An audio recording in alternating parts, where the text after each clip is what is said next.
y también con una de las mayores riquezas de la producción española, la del olivo. En la zona de Jaén y en la de Córdoba se concentran las más importantes extensiones olivareras.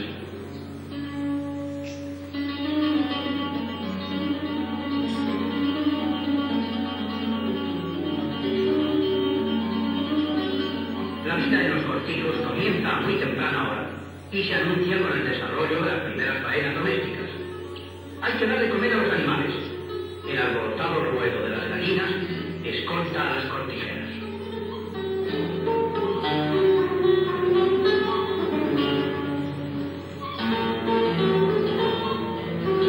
También la criada, que un día se convertirá en sabrosos jamones y embutidos, se dedica con buen ánimo a engordar, ignorante del fin que inevitablemente les espera. Los ejemplares de ganado asnavicular abrevan pacientemente antes de iniciar la jornada de trabajo. Existen en la provincia de Jaén 1.507 almazaras y una numerosa población trabajadora que se emplea en las diversas faenas olivareras. Las almazaras se hallan perfectamente instaladas con prensas hidráulicas de gran capacidad de amortiguación, lo que es absolutamente necesario por la abundancia de aceitunas. La masa de olivar de Martos es la segunda de España, después de la cordobesa de Lucena. En Úbeda y el Condado se llega hasta las 70.000 hectáreas.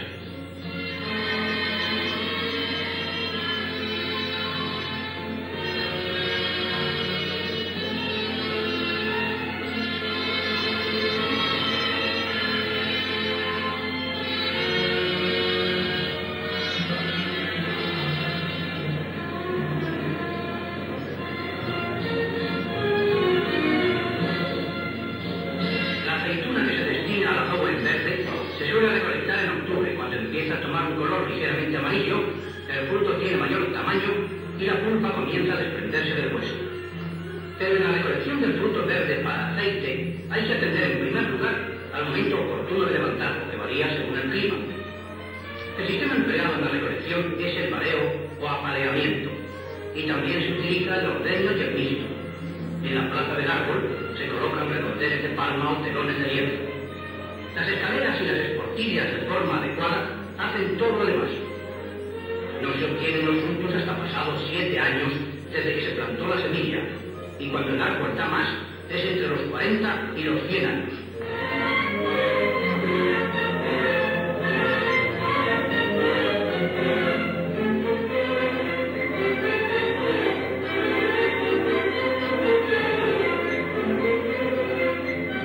Se efectúan las operaciones de trasiego, descartando la tierra y las hojas para que no influyan en la exactitud del peso. 2 millones de hectáreas cultivadas de olivar, con 197 millones de olivos existen en España. La producción normal se acerca a los 360 millones de kilos. El 44% de la producción mundial procede de nuestra patria, que en este orden figura en primer lugar. Siguen a España en producción Italia y Grecia. El 86% de la totalidad de aceituna es europea. En Jaén, el número de árboles alcanza la cifra de 30 millones en 350.000 hectáreas. La cosecha del año actual sobrepasa los cálculos más optimistas, unos 700 millones de kilos.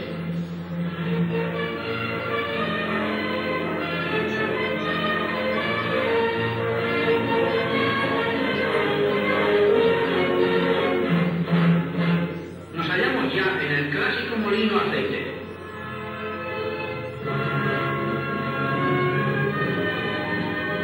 Todos estos grandes montones están compuestos por aceitunas, que se clasifican según su casta o clase y según la región de procedencia, que puede ser de llano o de sierra.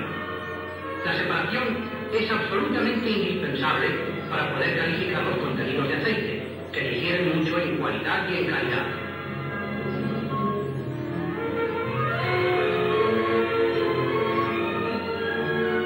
En las máquinas lavadoras automáticas se les limpia del barro del que hayan podido impregnarse al caer al suelo durante la recolección.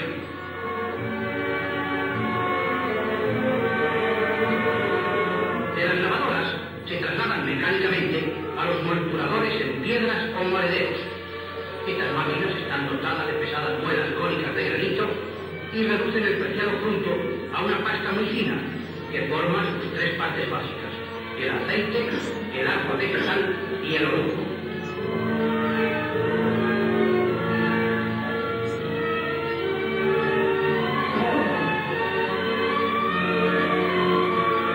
Las batidoras térmicas les dan calor y hacen la pasta fluida. De los filtros denominados capachos y de las torres llamadas cargos pasan al interior de una prensa hidráulica, donde la presión gradual se ejerce durante un cierto tiempo. Mientras los cargos están en las prensas, mana a través de la superficie el aceite de oliva, mezclado con el agua vegetal o altechín, del que será separado por decantación en batería. El orujo es enviado a las fábricas de extracción de este aceite.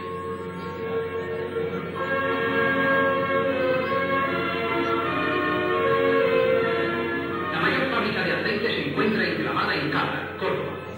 Este establecimiento moltura diariamente 162.000 kilos de aceituna y tiene una potencia capaz para un total de 24 millones y medio desde que se empieza la recolección, a mediados de noviembre, hasta los últimos días de marzo en que termina. Sus laboratorios realizan escrupulosamente todas las tareas de análisis. Limpio y dispuesto para el consumo, es envasado en bidones y en otros recipientes especiales en los que será enviado al mercado interior y a los países a los que se encamina nuestra exportación.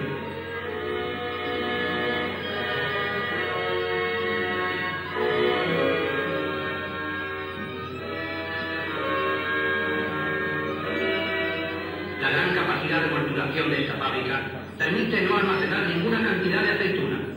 Se evita así su fermentación y hace posible la obtención de una superior calidad de aceite fino.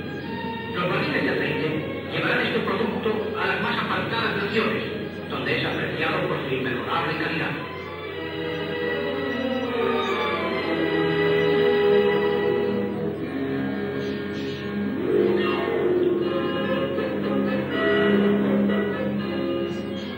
Al terminar la campaña olivarera, se suele celebrar la fiesta de los remates, ofrecida por el patrón a todos los que intervinieron en los ciclos de la recogida y a cuantos trabajan en la fábrica.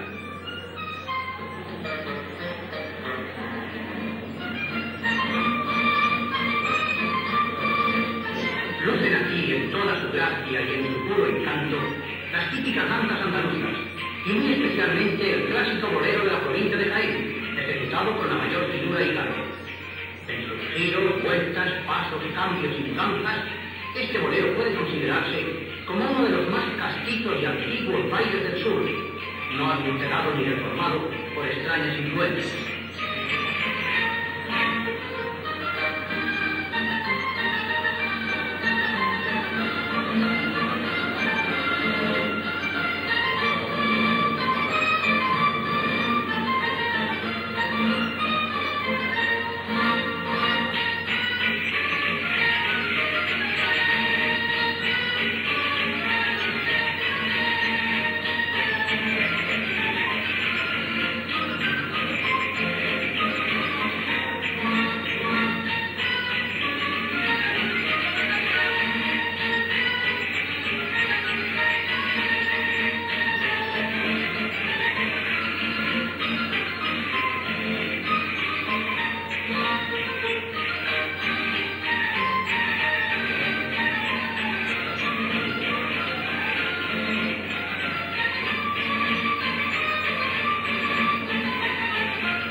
Terminada la recolección y la fabricación del aceite, el campo en soledad recobra su poético aspecto de época. Pero los rebaños y las piadas lo vuelven a turbar para recoger los últimos residuos de la cosecha a cuya rebusca se entregan.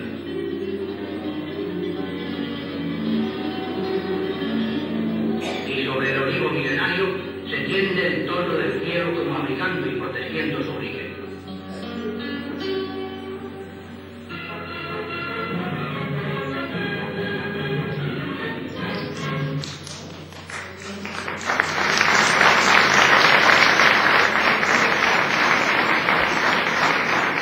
Un documental cargado de ideología y un instrumento del régimen para difundir la ideología, pero también hacían documentos de este tipo que nos permiten tener una imagen de cómo era la España de aquella época, y para nosotros es importante porque sabemos cómo era la fábrica de pallares. Bueno, el pasado día 1 se cumplían 10 años desde la inauguración de este museo por la entonces consejera de Cultura de la Junta de Andalucía, Carmen Calvo. Han sido 10 años fructíferos en los que se ha consolidado y ampliado la oferta de este museo y que nos han permitido comprobar cómo este tipo de iniciativas, además de preservar el patrimonio, son especialmente apreciadas por los foráneos que nos visitan y por la gente de Cabra, que ha tenido la posibilidad de desarrollar diferentes iniciativas en esta casa.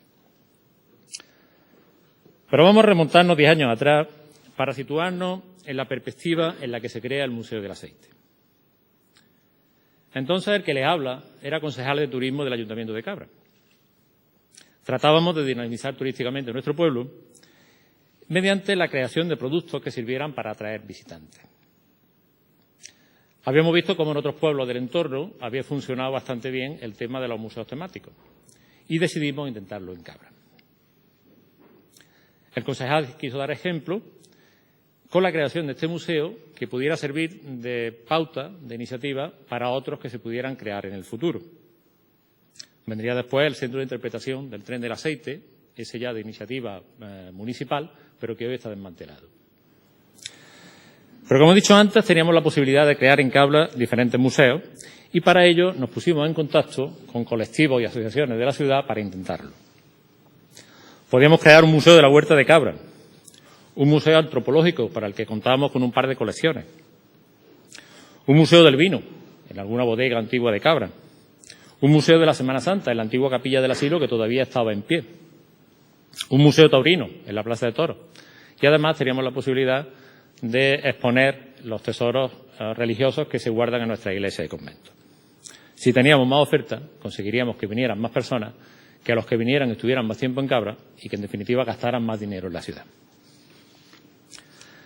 Desgraciadamente, la mayoría de los sectores con los que nos pusimos en contacto no consideró la propuesta. La única iniciativa que cuajó fue la del Museo Aguilar y Eslava, que por entonces empezaba a fraguarse y que hoy es una magnífica realidad. Pero faltaría la verdad si dijera que esta es la única motivación que nos llevó a crear el Museo del Aceite. La idea nos rondaba a mi hermano y a mí desde hacía bastante tiempo. Teníamos unos magníficos edificios que eran parte de la historia industrial y económica de Gabrense, patrimonio industrial del que yo siempre me quejo que se le ha prestado poca o ninguna atención en este país. Y de hecho en Cabra hay muchísimos exponentes o magníficos exponentes que se han perdido de edificios industriales que hoy ya no están. Habíamos recogido algunas piezas de la desaparecida fábrica de Pallarés, pocas, porque cuando nosotros llegamos aquí lo habían vendido prácticamente todo por chatarra además. Se habían llevado las prensas, los molederos, el laboratorio, la extractora, todo, prácticamente todo. Pero en fin, sí habíamos recogido piezas de otros molinos, de cortijo, de derribo, etcétera, etcétera. Teníamos material suficiente y había llegado el momento de poner en marcha la idea que acariciábamos con muchísimo cariño desde hacía tiempo. Luego vendría la ampliación con la restauración de la nave de la bodega y en la que casi sin darnos cuenta estamos construyendo un museo del esparto.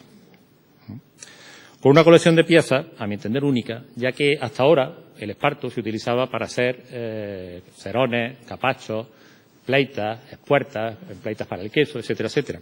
Pero hasta ahora no he visto en ningún sitio que haya una colección de escudos hechos con sus colores helárdicos, ¿no?, en esparto. Tengo que decir que, es mucha gente la que viene al museo, ve el museo, le gusta, pero lo que verdaderamente le sorprende hoy es la colección de escudos de esparto, ¿no? Y esto gracias a mi padre. Mi padre, que a sus 81 años ha elevado de categoría algo tan humilde como el esparto, que ha pasado de servir solamente para tejer objetos prácticos a convertirse en un elemento para construir verdaderas obras de arte. Y seguimos trabajando. Hay nuevos proyectos en ciernes, pero eso sería prolijo enumerarlo aquí hoy.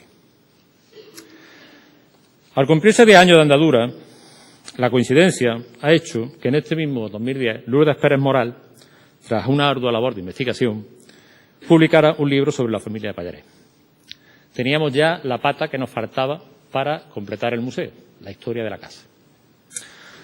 Lourdes ha investigado no solamente sobre la familia, sino también, y de eso nos hablará hoy, sobre los edificios, sobre la industria, sobre la fábrica en sí. Una fábrica de aceite que, según la Enciclopedia de Andalucía, era la más grande del mundo en los años 40. Una fábrica que, como hemos oído en el nodo, era la más grande de España y que, desde luego, con los datos que hoy tenemos, es la más grande que ha habido nunca en Cabra. Una industria que todavía permanece viva en el inconsciente colectivo de la ciudad, de la que debemos sentirnos orgullosos los cabrenses y de la que no podemos permitir que se olvide la memoria. Para ello está aquí Lourdes hoy, para refrescarnos la memoria de lo que fue la fábrica de Padres. Muchas gracias.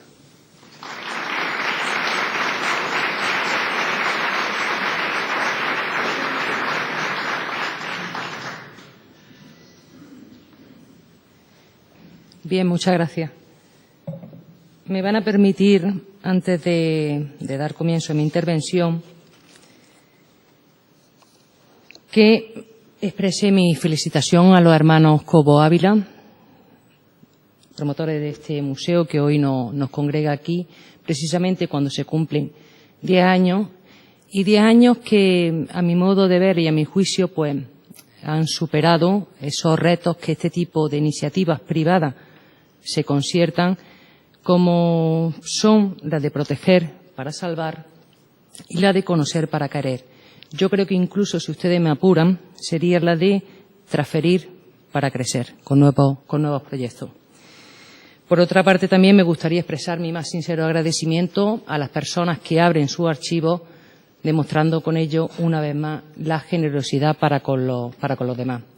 Y ya paso a saludar, en este caso, a la señora alcaldesa, a los miembros de la corporación, a los directivos de Coliva, a los directivos de Trama y Asaar, a ustedes, distinguido público, damas y caballeros, muy buenas noches a todos. El edificio como historia, la fábrica de Pallarés, es el título de mi intervención. Cuando redacto el esquema pienso que quizás tenga que mejorarlo. Haciendo honor a mi oficio, qué mejor frase que futuro para el pasado. Porque viendo estas imágenes, si apagamos la luz,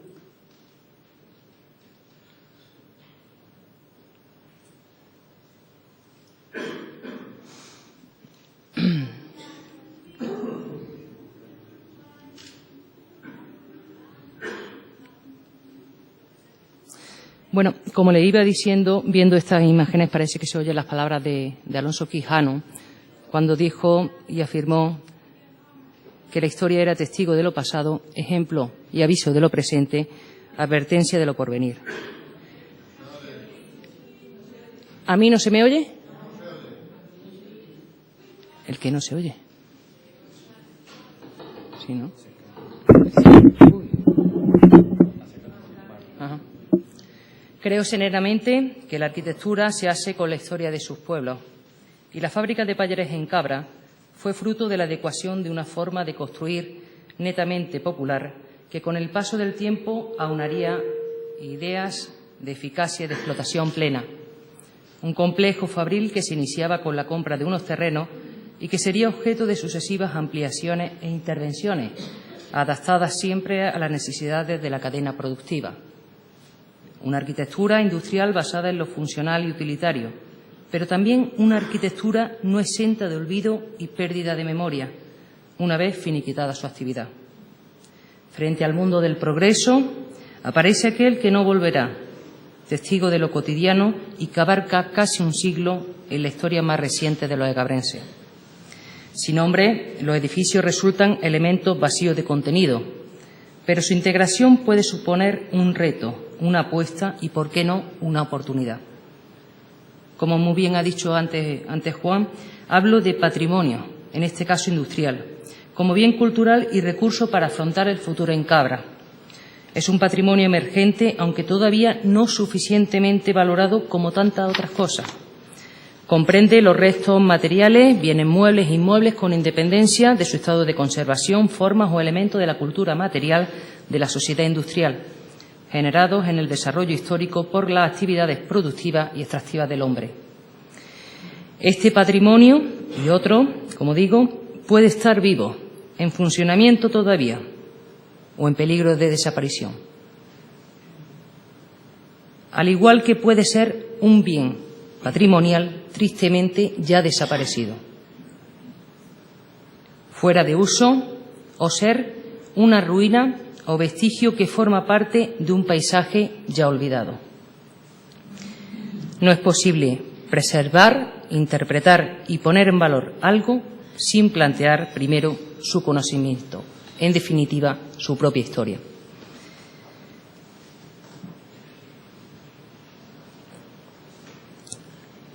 Bueno, empezando con la historia de lo que fue la fábrica de Pallarés, hay que decir que Fernando Pallarés Besora es un comerciante activo e inteligente que responde al espíritu catalán emprendedor y de gran sentido práctico en los negocios.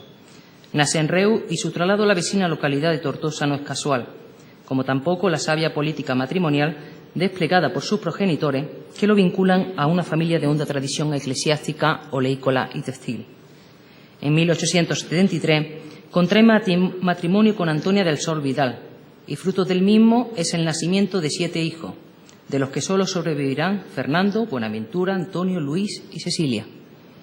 A la muerte de su primera esposa, casa en 1892 con María de la Concesión del Sol Vidal, una cuñada adolescente que aportará al matrimonio 2 hijos, sobreviviendo tan solo José.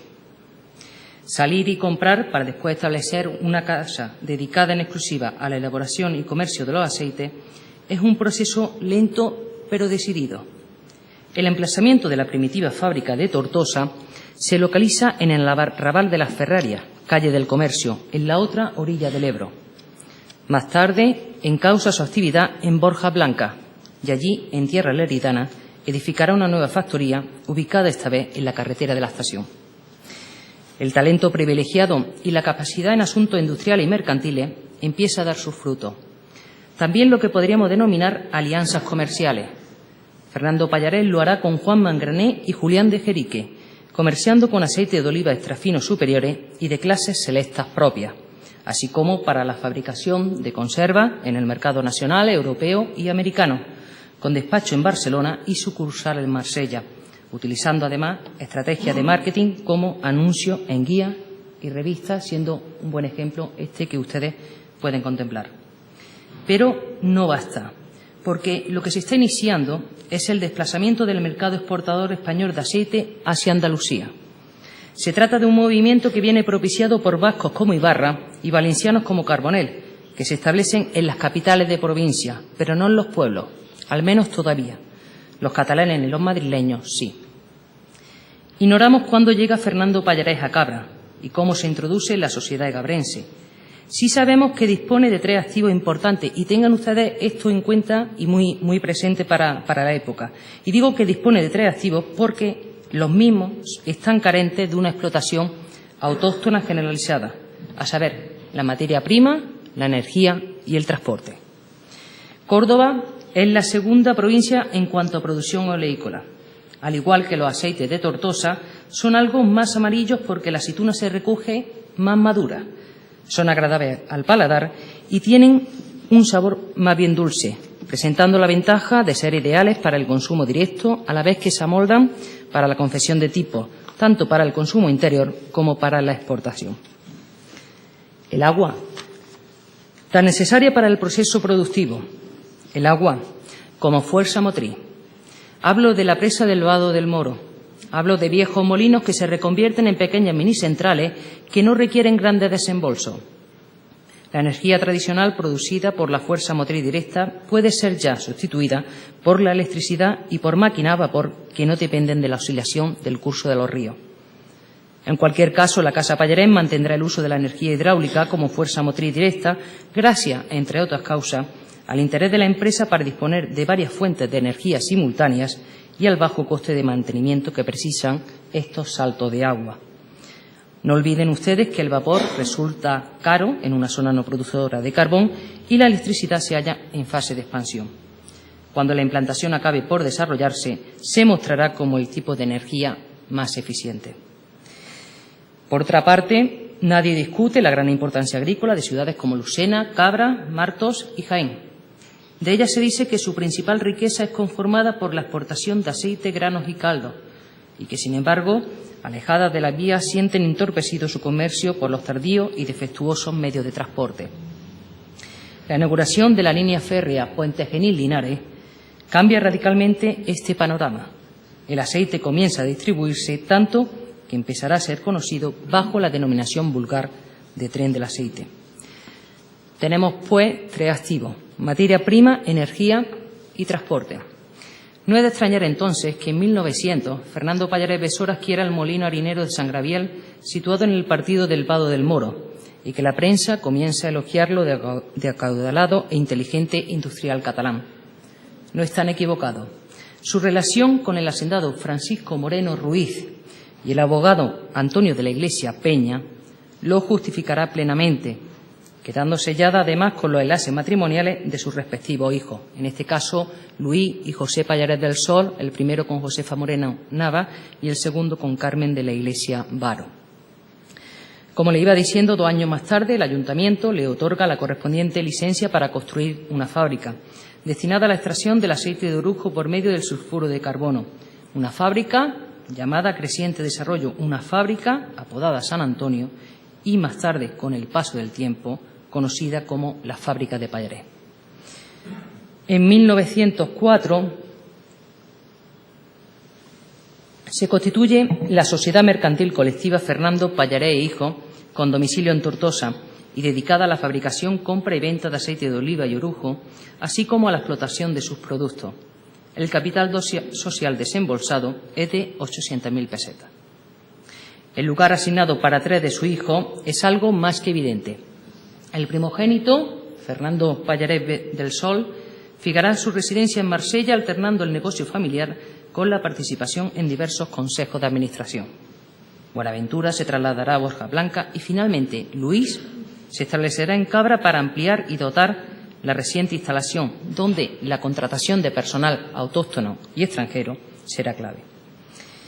Los aceites que se están elaborando en la Casa Pallarés son paulatinamente correspondidos por aquellos a quienes van dirigidos, y más lo serán cuando empiecen a preocuparse por un control de calidad que viene siendo poco usual, mediante la instalación de laboratorio y servicio aplicados sobre cada una de las partidas de aceite dispuestas para su comercialización. Y aunque la virtud reside en la pureza y perfecta elaboración del producto, el gusto del consumidor pues tiene que ser respetado. Por el contrario, ni ellos ni otras empresas contemplarán que la producción de aceite o grasa, llámese colza, llámese cacahuete, llámese coco, etcétera, pues pueda ser más rentable que la de aceituna, originando una oferta mucho más variada y atractiva para el consumidor. Al margen de esta cuestión, clave para entender los obstáculos a los que una y otra vez tendrá que hacer frente esta empresa, y volviendo al objeto de mi intervención, 1916 representa la disolución de Fernando Pallarés e Hijo y la constitución de una nueva sociedad que tiene ahora por objeto la fabricación de aceite de orujo, sulfuro de carbono, jabones y la exportación de los mismos.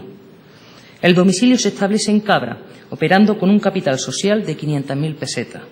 Al mismo tiempo, se ha cumplido más de una década desde que Luis Pallarés del Sol viene a Cabra e inicie un camino que ya no es de vuelta.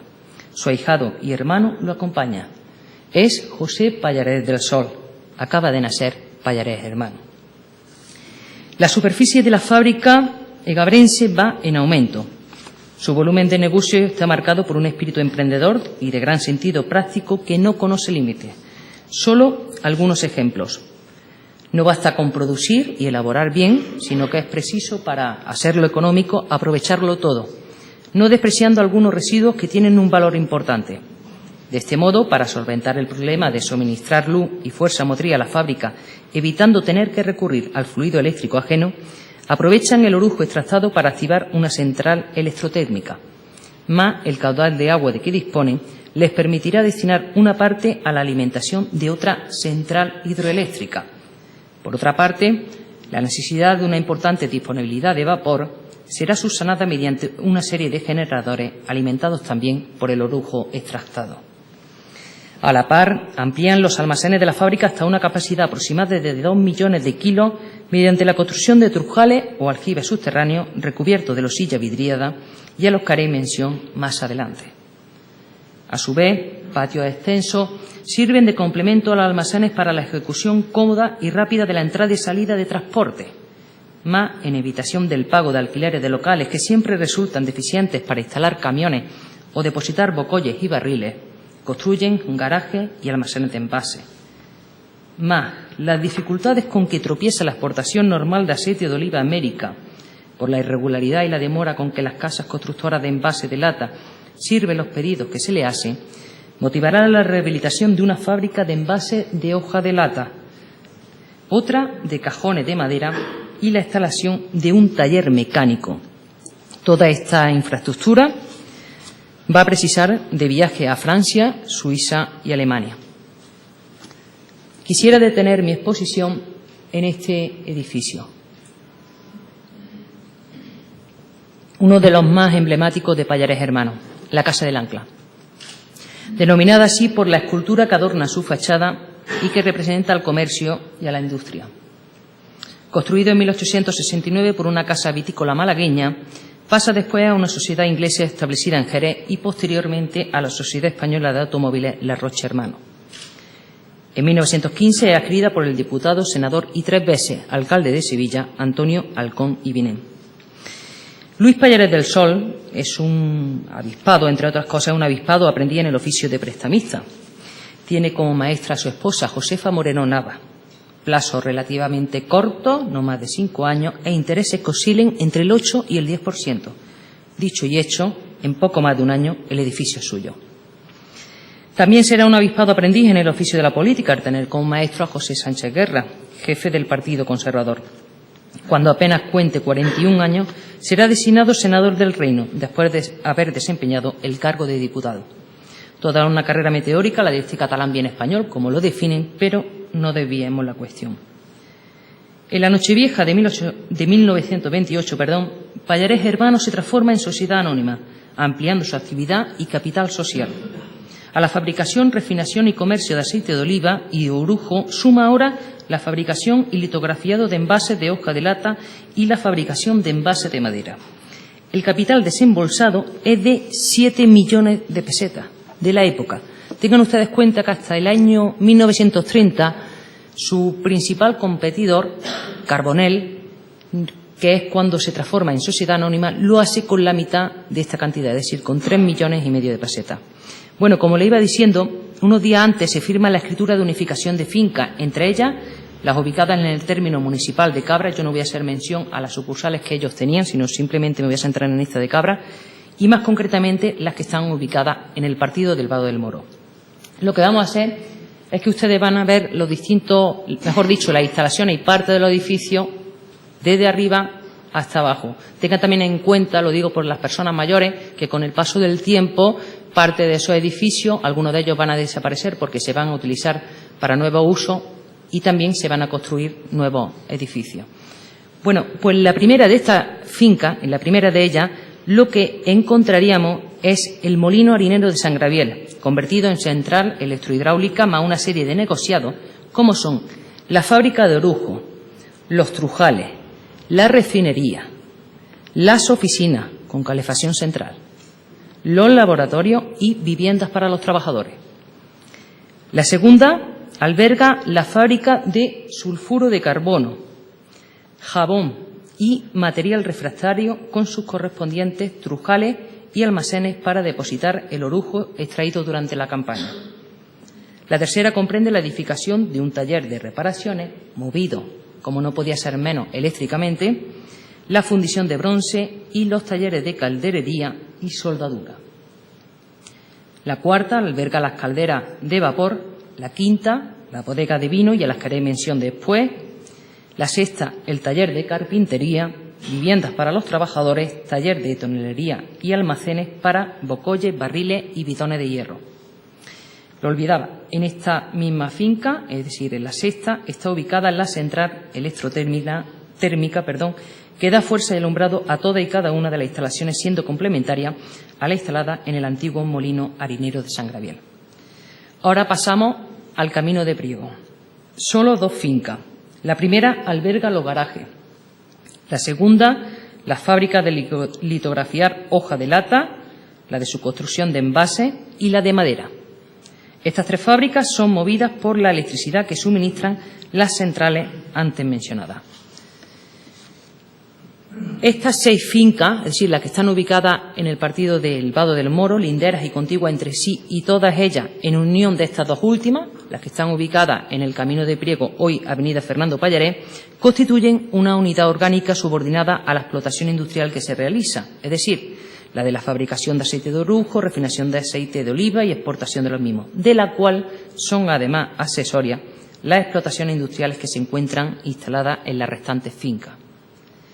Lo que Luis y José Pallarés del Sol hacen es unificarlas e inscribirlas como una sola, que pasa ahora a denominarse como Grupo de Fábrica, Edificaciones e Instalaciones, cita en el término municipal de Cabra, partido del Vado del Moro y Camino de Priego, ocupando una extensión superficial que supera los 30.000 metros cuadrados superficie, además que irá en aumento hasta acercarse a los cerca de 60.000 metros. Bien, he hablado de la bodega de vino. Precisamente ubicadas en el edificio que hoy nos encontramos, bueno, es este del lado, el de mi derecha, y dispuestas en 2 naves preparadas para albergar hasta 1 millar de botas. La Sociedad Anónima Bodegas Cordobesas, que así como se denomina, dedica su negocio y actividad a la crianza y elaboración de vinos procedentes del Pago de Moriles. La preparación recae en Luis Pastrana, uno de los arrumbadores más renombrados de Jerez, y al frente de la entidad actúa como director gerente Joaquín Mora, mano derecha de los hermanos Pallarés y hombre, como buen secretario, que era su padre del Ayuntamiento de Cabra, hombre, como digo, de condiciones excepcionales para enterarse de todos los detalles que comercialmente interesaban a los exportadores. Inicia su actividad poco tiempo después de la transformación de Pallarés Hermanos en sociedad anónima y se disuelve una vez terminada la guerra. Durante el tiempo de su actividad se constituye el Consejo Regulador de la denominación de origen Montilla Moriles, de cuya junta directiva formará parte Luis Pallarés del Sol junto a Francisco Alvear Gómez. Con posterioridad se retomará la actividad a la cual corresponden toda esta serie de imágenes que ustedes están viendo, pero ya bajo la denominación de Bodegas Pallarés y con unos caldos parece ser que muy añorados por sus consumidores.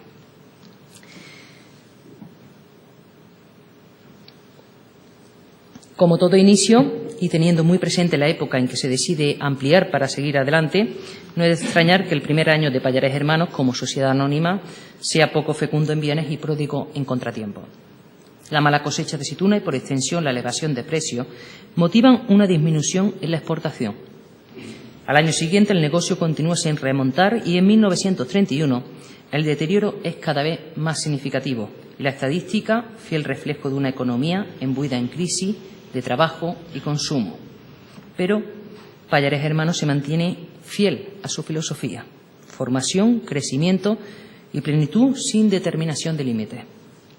Al mismo tiempo, Luis Pallarés del Sol llega a la presidencia de la Federación de Exportadores de Aceite de Oliva de España, hoy vigente. Es la máxima organización empresarial del sector junto con la Asociación Nacional de Olivareros. Ambas tienen un adversario común: el Gobierno, sea del signo que sea. Entre tanto, la prensa augura para 1932 una espléndida cosecha mediante precios factibles. Pallarés Hermanos empieza entonces a centralizar la exportación en Italia, en los mercados del norte de Europa y en los americanos, pero los precios vuelven a elevarse y la exportación a limitarse. ¿Recuerdan ustedes cuando al principio les hablé de la producción de aceite o grasas exóticas que eran mucho más rentables que la de aceituna y en consecuencia originaban una oferta mucho más variada y atractiva para el consumidor en este caso? Pues bien, en lo concerniente al orujo, las empresas lo que están sufriendo es la competencia de los aceites de coco y sebos que venden del exterior para venderse en la industria nacional jabonera. Muchas son las propuestas de sus fabricantes a las autoridades del ramo solicitando la prohibición o al menos la reducción de las entradas de esas grasas exóticas que desplazan el producto español en la jabonería. Para contrarrestar esta competencia, lo que Pallarés Hermanos tiene que hacer es invertir en maquinaria que aumente la producción, duplicar el número de representantes que defiendan sus precios, colocar la mercancía y seleccionar escrupulosamente a la clientela. Pero no es tan fácil y más aún cuando ya todos saben que no pueden sustraerse a los efectos de la crisis. Las circunstancias no pueden ser más desfavorables y en 1934 los precios obran con oscilaciones a la baja, registrándose asimismo curiosamente, cotizaciones más elevadas al principio de la fabricación y aún más inferiores a su terminación. La exportación, con destino a los mercados americanos, en particular Brasil, Uruguay y Argentina, está cerrada porque los clientes no pueden hallar divisas con que hacer frente a sus compras. ¿Qué hacer entonces? Pues buscar nuevos mercados. Pallares lo hace en Japón y en Australia, manteniendo, eso sí, las exportaciones en los mercados norteamericanos, noruego y portugués. En 1935 la exportación será nuevamente intervenida y más tarde reglamentada. El negocio aceitero se vaticina escaso y solo la experiencia puede atenuar las pérdidas. Ellos no solo mantienen, sino que aumentan la clientela con América del Norte, Noruega, Portugal y Alemania, logrando, por otra parte, que su aceite de orujo sea deseado por los fabricantes de jabón. Pero lo que estaba por llegar a nadie se lo oculta. El 19 de julio de 1936, Cabra pertenece al bando de los sublevados. El primer obstáculo es la falta de transportes para acopio y acarreo de los orujos a las diferentes fábricas. Después, la escasez notable de hojalata, imprescindible para la confección de envase. Más tarde, las prohibiciones de exportación de aceite a algunos países, limitándola a otros. En 1937 y el siguiente no será diferente. Embargo de transportes, carestía de hojalata y limitación de la exportación. Si en algún momento Pallares Hermanos alberga el denominado Movimiento Salvador, estas se desvanecen pronto. El intervencionismo, puesto en práctica por regímenes políticos no tan lejanos, suma ahora la autarquía. Además, la producción y comercio olícolas quedarán sujetas a nuevos organismos como la Comisaría General de Abastecimiento y Transporte, la Fiscalía Superior de Tasa y el Sindicato Nacional del Olivo. La merma económica es cuantiosa. Las circunstancias no pueden ser más adversas, pero aún queda la más terrible: la muerte de un futuro sucesor en la empresa. El joven Luis Pallares Moreno fallece en 1940. Su desaparición marcará un antes y un después en la vida de su progenitor y accionista mayoritario. Ampliar la fábrica de Cabra mediante la compra de terrenos totaliza una de las principales actividades de Pallares Hermanos en tiempos de posguerra y, en consecuencia, la de un nuevo trabajo. Ahora se hacen productores, además de exportadores. Y lo que hacen es arrendar molinos, invirtiendo además en maquinaria que automáticamente le resuelva el ciclo entero de la producción del aceite, desde el lavado de la aceituna hasta el desplazamiento del orujo. Fíjense ustedes, a 65 metros de la propia fábrica. El consumo diario, más de 200.000 kilos de aceituna. Pero la industria y comercio oleícola son cada vez menos lucrativas. La campaña de 1941 no puede ser más desastrosa, esta vez por la lluvia. Adverso es también 1942, pero esta vez lo es por el orujo. Solo les queda confiar en cosecha abundante y productiva y que los ministros del ramo exhiban un poco más de interés por sector tan olvidado como decisivo en país, curiosamente, conocido en el mundo por su aceite. Es evidente que ni una ni otra van a ser una realidad, al menos en futuro no tan lejano. Los suministros de aceite de oliva van siendo cumplimentados, mas la cosecha sigue siendo escasa y, por extensión, la molienda ocasiona pérdida. En 1943 resuelve entonces iniciar una nueva fase en la actividad industrial con la creación de una sección de desdoblamiento de grasa para producir glicerina y ácido graso, por lo que se impone una nueva adquisición de terrenos para una cosecha que, esta vez, sí, permite trabajar con intensidad, atendiendo el consumo nacional y paliando las pérdidas ocasionadas por la fábrica de sulfuro de carbono y la de envase de hoja de lata. Estamos en 1944. Pero 1945 no es diferente, como tampoco lo será 1946. ¿Están a merced de la cosecha los empresarios? Pues claro que sí, pero ahora tienen que echar cuenta de las nuevas disposiciones oficiales que regulan el régimen de jornales y despidos.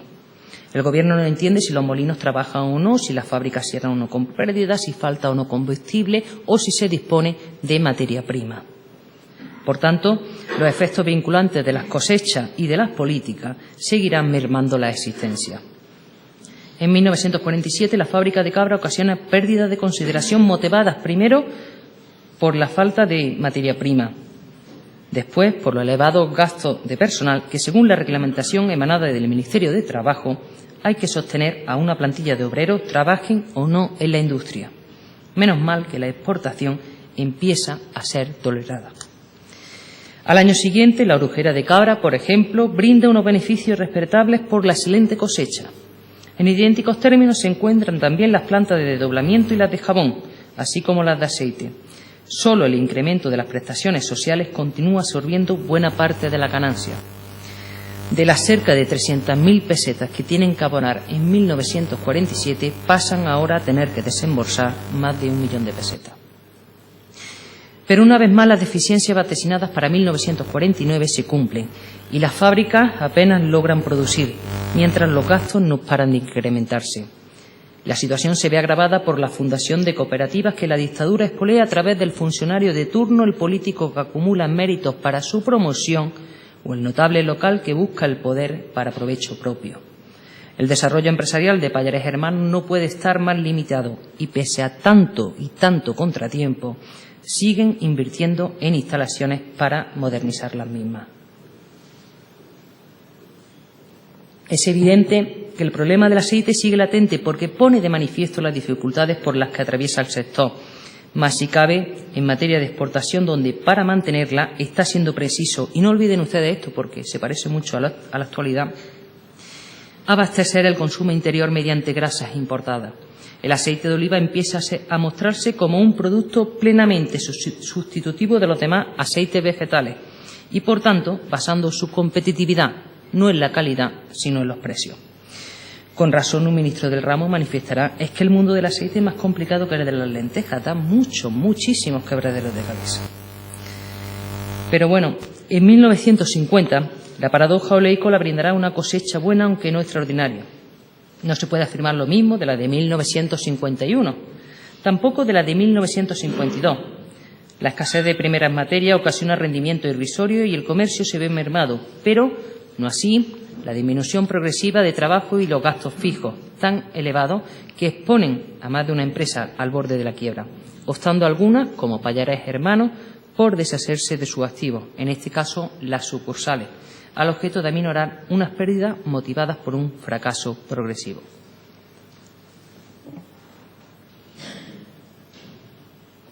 Por aquel entonces fallece José Pallares del Sol. Es 1953.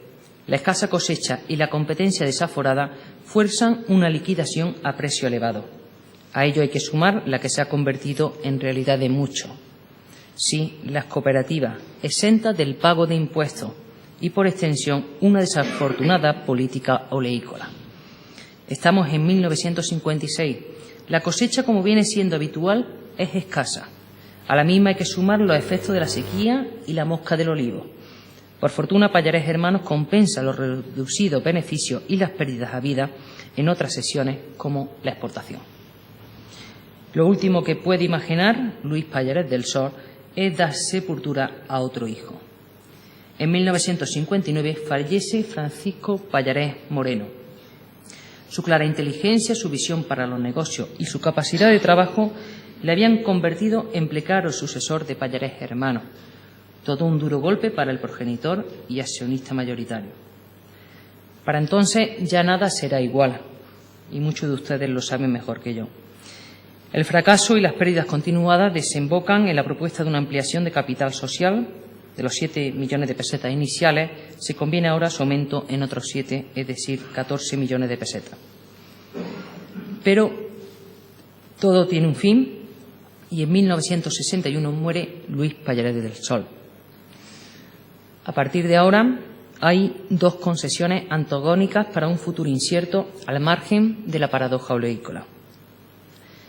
Su ya único hijo varón, Fernando Pallares Moreno, pasa a ser el flamante presidente de la empresa familiar y su sobrino, Luis Pallares de la Iglesia, el secretario de la misma. Aquel año de 1961, la actividad industrial y comercial de Pallares Hermanos continúa anclada en la rutina cotidiana, con la salvedad de una exportación extenuada y la desaparición de la figura del almacenista de origen, favorecida en parte por la naciente libertad de comercio y el incremento considerable en el transporte por medio de Cuba, donde los almacenistas de destino flotan la mercancía a precio mucho más económico.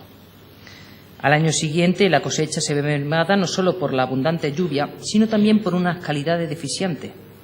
Para paliar las pérdidas, incrementan las ventas en el interior, tanto en el envasado con hojalata como en el embotellado.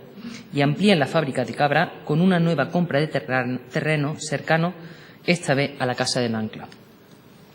El desbarajuste general viene en 1963. La adopción de medidas en contra de las exportaciones y a favor de las mezclas se sucede casi en progresión geométrica. Pero miren ustedes por dónde. La paradoja oleícola tiene entonces su razón de ser con la denominada cosecha del siglo. Estamos en 1964. La magnitud de la misma sobrepasa a los organismos oficiales que tienen que comprar los excedentes y retirar las cantidades que los fabricantes no pueden almacenar. Tal es la abundancia que no pueden evitar un principio de baja que rápidamente será solucionado por las viejas casas aceiteras, que como Pallares Hermanos disponen de vastos almacenamientos.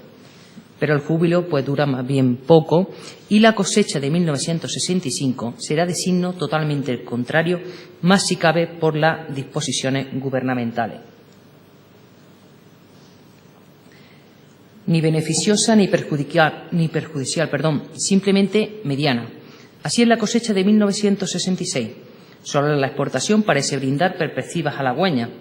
La política oleícola recala entonces en la reorganización del registro especial de exportadores y en la concesión de la carta al exportador al objeto de fomentar y promocionar el comercio exterior. Acaban de nacer las denominadas agrupaciones exportadoras. Mientras, en el interior, los gastos de fabricación aumentan. En el exterior, la exportación se afianza su posición de liderazgo y Pallares Hermanos formaliza su participación en las agrupaciones exportadoras con el ingreso primero en Espoliva y más tarde en Hispanoil.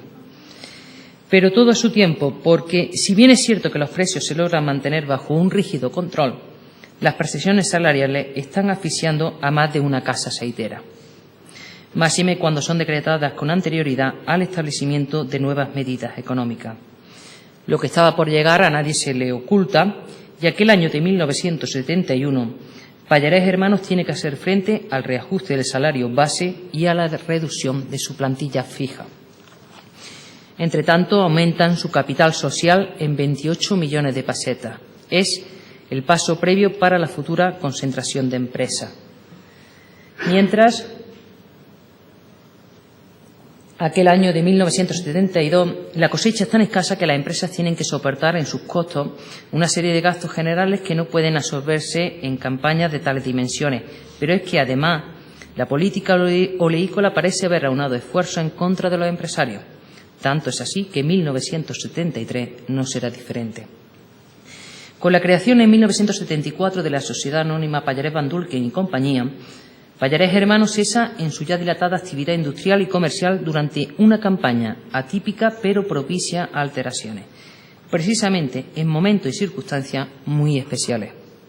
A fin de cuentas, las decisiones políticas y económicas sobre el olivar y los olivareros siguen tomándose unilateralmente por la Administración sin contar con los interesados. No hablemos ya de las ordenaciones de las campañas o las leyes interventoras del comercio, sin olvidar la poca claridad de pronunciamiento de sus máximas autoridades. Solo queda proponer el aumento del capital social, 42 millones de pesetas. Pallares Hermanos inicia el punto y final. Poco después, la Sociedad Anónima Pallares Van Dulken y compañía quiebra. Están literalmente con el agua al cuello y tienen que ir planteando posibles soluciones. De momento empiezan a tomar en consideración la oferta de compra recibida para unos terrenos que ya tienen dueño. A partir de aquí ya conocen ustedes el final, si bien deberían de transcurrir casi 3 décadas para que se acordara la disolución y liquidación definitiva de Pallares Hermanos.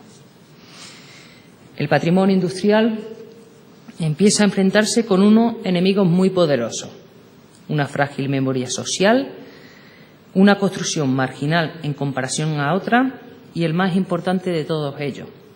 Si el edificio apenas tiene valor en sí mismo y es muy costosa su transformación para otro uso, el suelo que ocupa pues tiene un valor incalculable que es tanto mayor cuanto más libre de compromisos protectores tenga.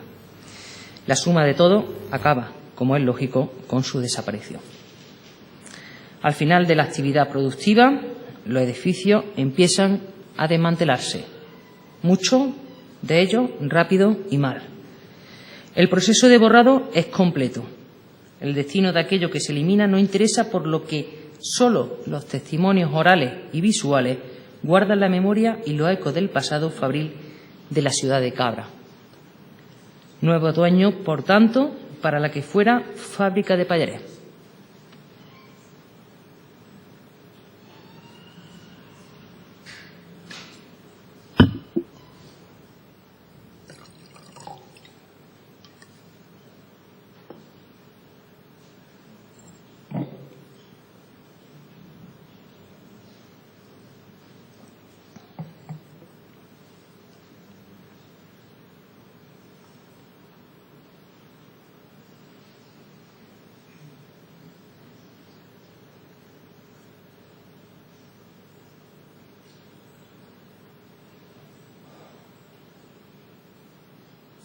Estas imágenes que ustedes acaban de ver, un día albergaron lo que fue la fábrica de Pallarés en Cabra.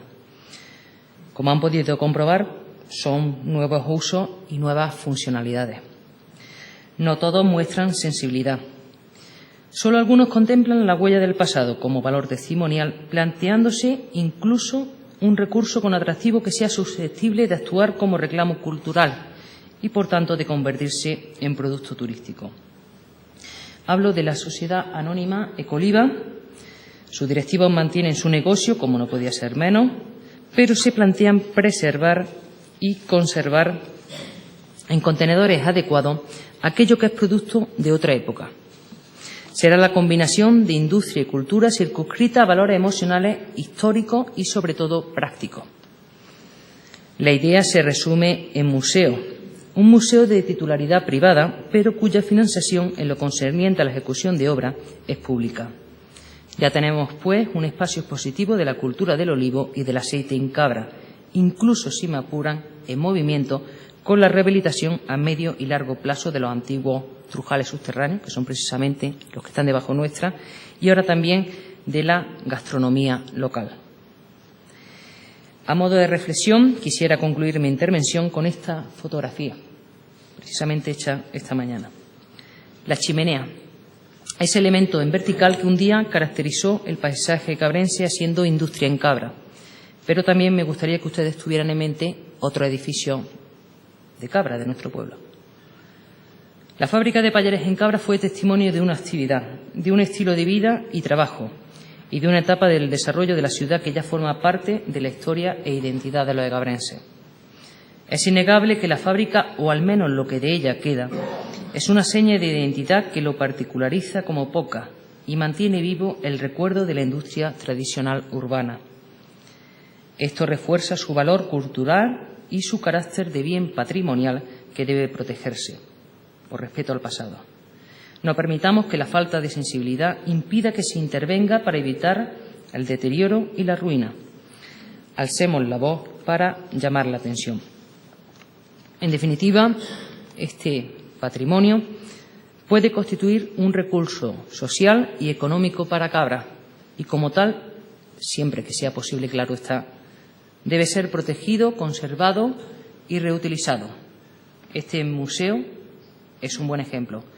No olviden ustedes que aunar voluntades públicas y privadas siempre facilitarán la obtención de resultados admirables y favorables para nuestro futuro por mediación del pasado. Nada más y muchas gracias a todos.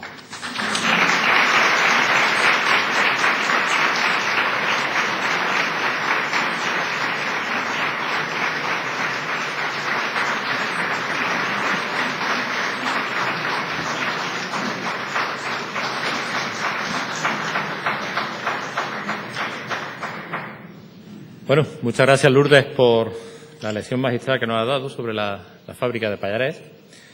Y bueno, yo te animo a seguir trabajando en esta línea, a seguir investigando sobre el patrimonio industrial de Cabra, no solamente de la fábrica de Pallarés, sino de otros elementos que todavía quedan y que, como tú has demandado en la última parte de tu intervención, es posible todavía recuperar. A ustedes muchas gracias por estar aquí esta noche. Antes de finalizar el acto, vamos a invitar a la alcaldesa de Cabra, que ha tenido a bien acompañarnos esta noche. Vamos a invitarla a firmar en el libro de firmas del museo. Hasta ahora todos los alcaldes de Cabra han firmado en este libro, desde que se inauguró el museo, vuelvo a repetir, el 1 de diciembre del año 2000 hasta ahora. Pero de María Dolores Villatoro no había habido ocasión porque no habíamos tenido un acto de relieve como es este para invitarla a firmar el libro. Así que antes de pasar al salón del museo, que por gentileza del restaurante Trama y Azahar nos van a obsequiar con una copita y unas tapitas, antes de ello vamos a invitar a Loli Villatoro a que firmen el libro de firma del museo. Muchas gracias por su asistencia.